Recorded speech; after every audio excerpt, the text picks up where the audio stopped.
I've been running PewDiePie's Odysseus every single day for more than a month now, and somewhere in those 30 days, my opinion completely flipped. I came in treating it like another self-hosted AI agent competing with OpenClaw or Hermes, but that was completely wrong. That's not what it is, and judging it that way is exactly why most people try it, get let down, and then quit. So this will not be another setup tutorial. I've already made a bunch of those. If you would like to check them out, you'll be able to find the tutorial links in the description below this video. Instead, this is going to be an honest 30-day verdict.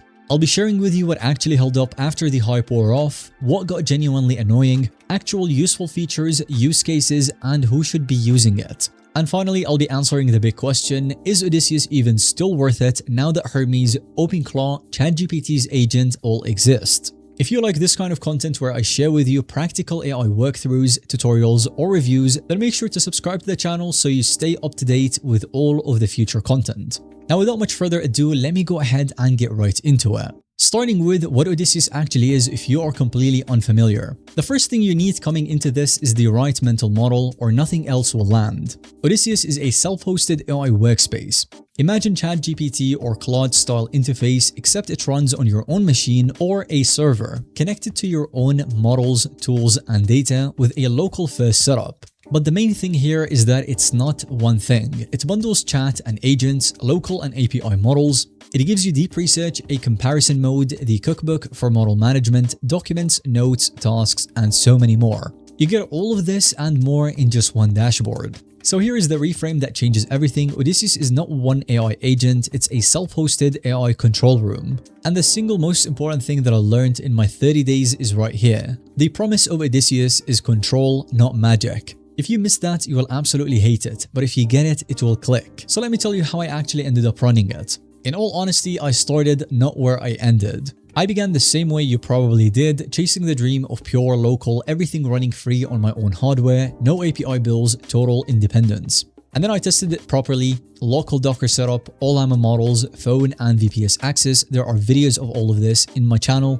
OpenRouter for cloud models, deep research, email, and calendar. And then after all of that, my real take is the best version of Odysseus for me was not pure local only. The best version was hybrid. Odysseus as the workspace and local models for the cheap, private, simple tasks. But then I use OpenRouter or API models for the hard research, coding, and agentic work. And that's because pure local can be slow or weak depending on your hardware. And Odysseus is definitely not the most forgiving tool when it comes to that. Sometimes even switching to a slightly weaker model made the agent stop working or required a bunch of prompts before it started giving me concrete results again. Cloud models are just stronger for the heavy stuff, and Odysseus's real value was never the local models anyway. Yes, it's private, but the workspace layer that ties everything together is the most important thing. In my opinion, the workspace matters more than pretending every task needs to run on a tiny local model. Once I stopped forcing that local only and went hybrid, Odysseus went from frustrating to genuinely useful. So what specifically stayed useful after the honeymoon ended? A few things really held up. Here is everything you need to know so you actually know what to expect. I pretty much stopped using features just because they existed, and instead I kept using 5 things constantly. Alright, so starting with the compare mode. It is one of the things that sounds most boring on paper, but it's quietly one of the most useful things in the whole workspace. You send one prompt to several models at once and then see the answers side by side. Instead of asking a single model and just taking whatever it answers for granted, you actually see how different models reason on the same task, how quickly it answers, and all of that stuff. I kept using it to pick and refine the right models for a job. Which one codes better? Which one writes cleaner? Which summarizes research best? And the big one, is the expensive cloud model actually worth it over the cheap or local one for this specific ask? That last question alone can save you a lot of money, especially in the long run. It helped me pick suitable models for coding tasks, especially if you have a bunch of models available through OpenRouter, for example, and then you can pick the right model that gives you the best balance of quality and cost. This is exactly the kind of thing that stops you wasting time on the wrong model. It's not something a total beginner uses daily, but the second you care about model quality and cost, it's genuinely hard to go back to guessing. And compare pairs perfectly with a tool that decides which models you can even run.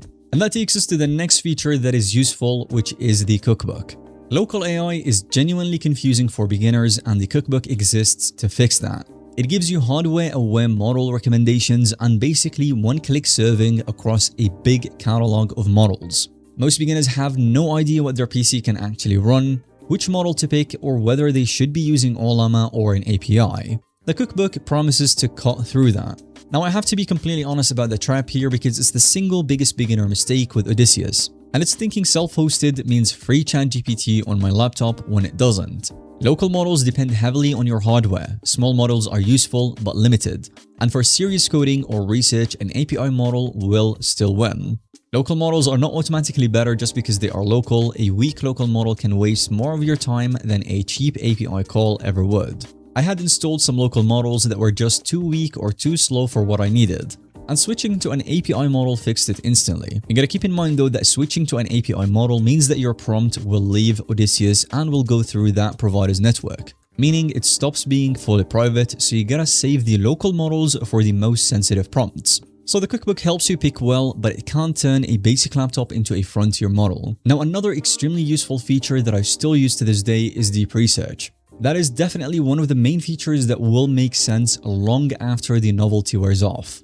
Instead of one chat answer, it does multi-step research, goes out, reads across a stack of sources, and then turns them into a written, structured visual report. In my opinion, this alone can justify using the entire workspace. I use this constantly for the exact work this channel runs on, researching AI tools, competitor and product comparisons, validating whether a topic's even worth a video, building script briefs, and so many different aspects. That's some real work it did for me. If you make content, you run a business, or just make decisions that need real sources, this is one of the strongest reasons to keep Odysseus around. The honest limitation is that it's only as good as the sources it pulls from and the model that you use to synthesize them, so you still have to check the claims. It's a research assistant, not a fact oracle. And that takes us to the email, calendar, and the content workflow. Once you have these configured and connected, you will immediately feel the difference. The email integration does inbox triage, summaries, and drafts replies on your behalf over IMAP and SMTP, super quick and easy integration. Notes, tasks, and calendar handle reminders, to-dos, and CalDev sync. I use it every single week to summarize my inbox, turn emails into tasks, draft replies, and plan ahead my week. I let it draft and summarize my email, but I never let it send on my behalf, and I highly recommend that you never let it do that. Now, if I'm being real about my own experience and my single best use case after a month, it's the content workflow,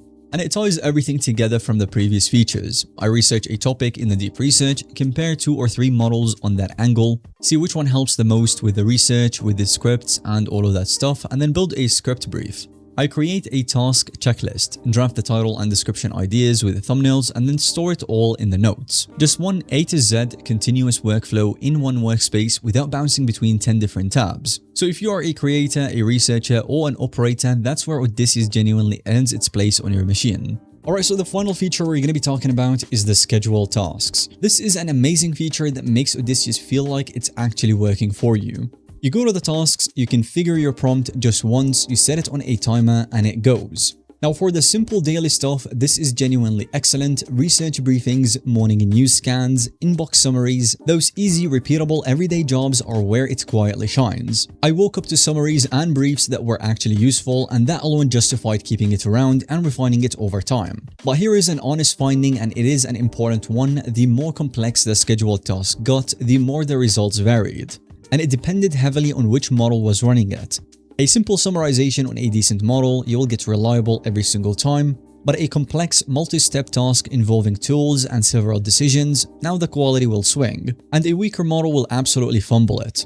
So the rule that I landed on is that schedule the simple, repeatable stuff and let it run. But if the task is complex, you either put a strong model behind it or you just don't schedule it at all. Or you can run it manually where you can watch for a few times at least until you start getting consistent results. Scheduled tasks are reliable in proportion to how simple the job is and how strong the brain behind it is. Now, one last point on the features that I kept using, and honestly it might be the most important thing in this whole video. The memory, the brain, and the skills get better over time.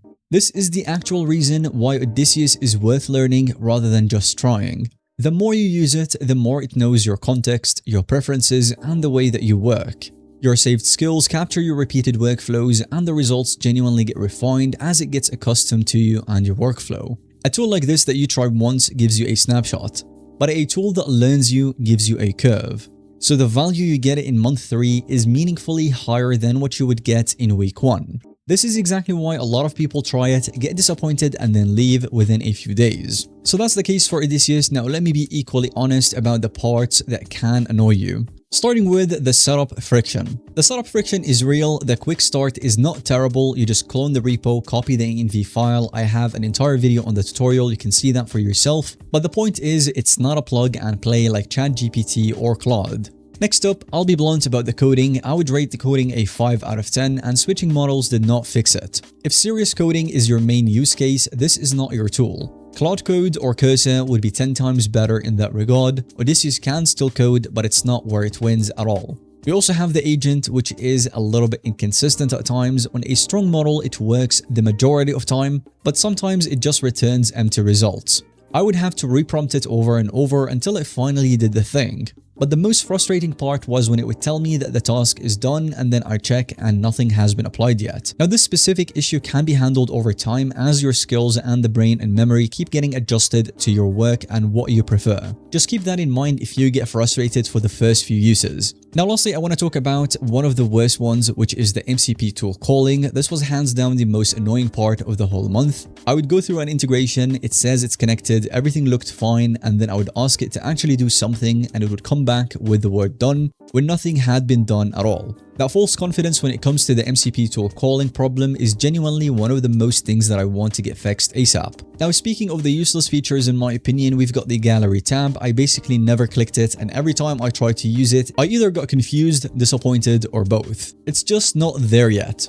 And there is a real gap when it comes to media generation and analysis. Odysseus does not meaningfully do it. You can technically wire up Stable Diffusion, but that's a real setup investment, and even then I'm not convinced it's worth doing through Odysseus. It just doesn't read and analyze an image and then work on it directly the same way ChatGPT, for example, does. If images or media are core to your workflow, that's a genuine gap. And that leads us to the feature overload. Yes, the feature list is huge, but that doesn't mean that you must use all of them. The real daily value will come from maybe 3 to 5 features that you actually use. So don't let the giant list convince you that you will use all of it. You will most likely not, and that's completely okay.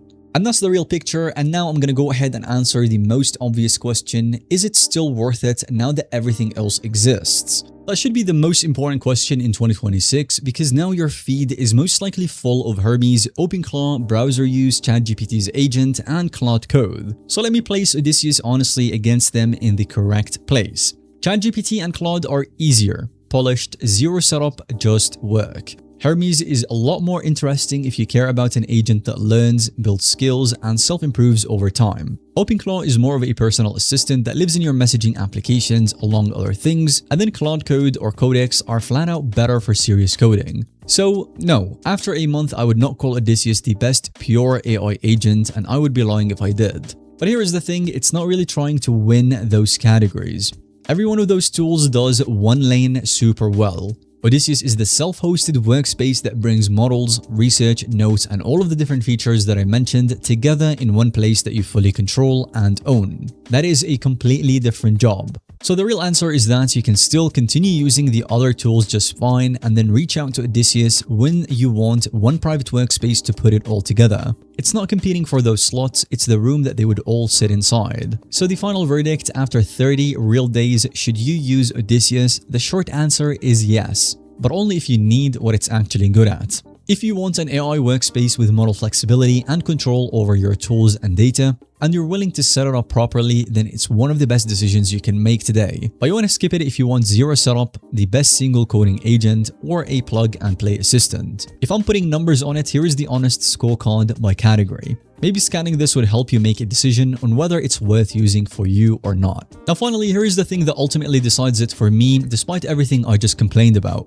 This is still a young tool. It's being updated constantly, and the rough edges I listed are the kind that get fixed over time. Meanwhile, it's free, you can run local models on it for nothing, or plug in OpenRouter and get access to genuinely amazing models, cheap ones or even free ones. That combination is why the positives outweigh the negatives for me even at this early stage. And you want to keep in mind the compounding point that I mentioned, it does get better the more you use it, so it's not just is this good today question, it's more like is this worth learning, building on and getting used to. And my answer to those is yes, because it only gets better from here. The version of Odysseus that you will be using in 6 months is going to be built on the memory and skills that you start feeding today. So with that, we will end today's video. Thank you so much for watching. If you have found this to be helpful or informative to watch, let me know by giving it a thumbs up. Leave any questions down below, I'll be sure to get to them, and subscribe to the channel so you don't miss out on any future content similar to this one.